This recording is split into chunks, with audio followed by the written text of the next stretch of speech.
नमः शिवाय। भगवान की लीलाओं को देखना सुनना महान पुण्यदायक और भक्ति बढ़ाने वाला है। भगवान श्री हरि के कृष्ण अवतार की लीलाओं का संक्षिप्त विवरण श्री विष्णु पुराण में वर्णित है। इन मनमोहक लीलाओं की नवी कड़ी आप देख रहे हैं। यमुना जी के जल से निकलकर रथ तक आए अक्रूर जी ने रथ में पूर्ववत बैठे कृष्ण बलराम को आश्चर्यचकित होकर देखा।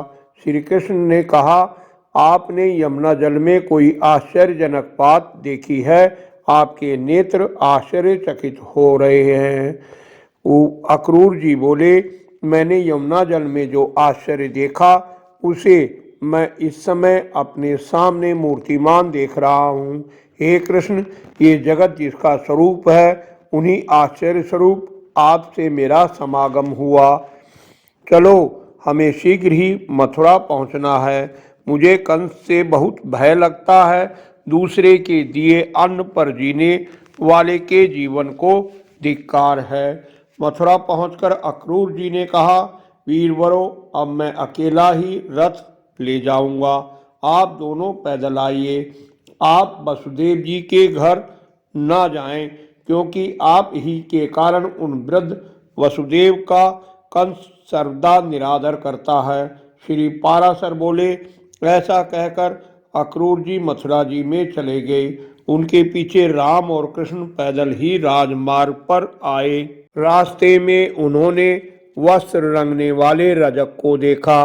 कृष्ण बलराम ने उससे सुंदर रंग बिरंगे वस्त्र मांगे। राजा कंस के मुंह लगे उस घमंडी रजक ने विस्मित होकर दुर्वचन कहे। श्री कृष्ण ने उस पर मुक्के से प्रहार किया तो दुष्ट रजक का सिर पृथ्वी पर लगा और वह मर गया।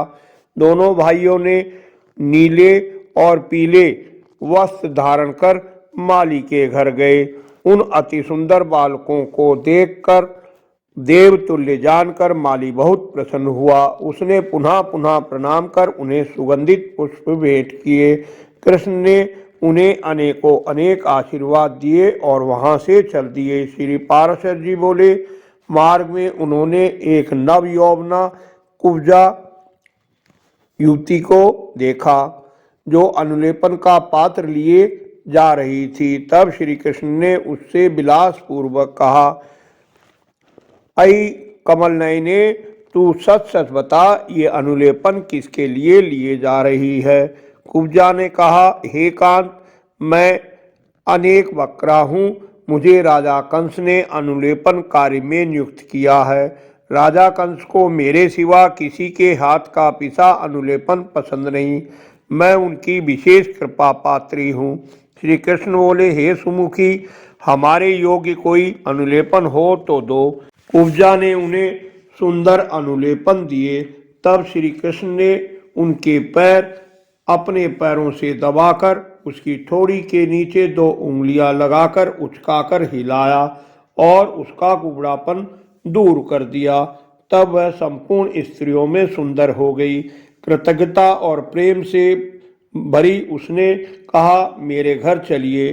श्री कृष्ण ने हंसते हुए कहा, हाँ, तुम्हारे घर भी आऊंगा। चित्र विचित्र मालाओं, नीलांबर और पीतांबर से सुशोभित बलराम और कृष्ण यज्ञशाला तक आए।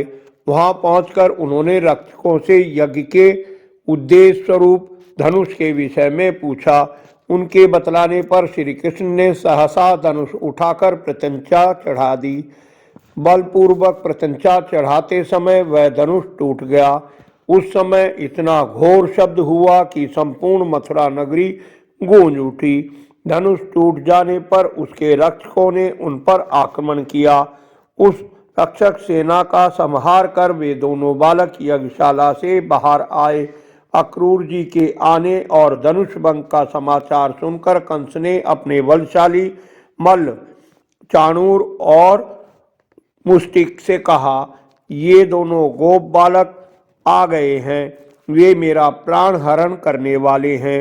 अतः तुम दोनों मल्ल युद्ध में मेरे सामने ही इन्हें मार डालो। मैं तुम्हारी सारी इच्छाएं पूरी कर दूंगा। मल्लों को इस प्रकार आज्ञा दे कंस ने अपने महावत को बुलाया, उसे आज्ञा दी कि तुम कुबला पीढ़ हाथी को खड़ा रखो और जब वे गोप बालक मल युद्ध के लिए आए तो तू उन्हें नष्ट करा देना। इसके बाद जिसकी मृत्यु पास आ गई थी वह कंस सूर्योदय की प्रतीक्षा करने लगा। आगे की कथाएं जानने के लिए आने वाली वीडियो देखते रहिए। वीडियो पसंद आई हो तो लाइक करें, मित्रों से शेयर कर धर्म के भागी बने। निरंतर जुड़े रहने के लिए चैनल को सब्सक्राइब कर लें। धन्यवाद। आपका कल्याण हो।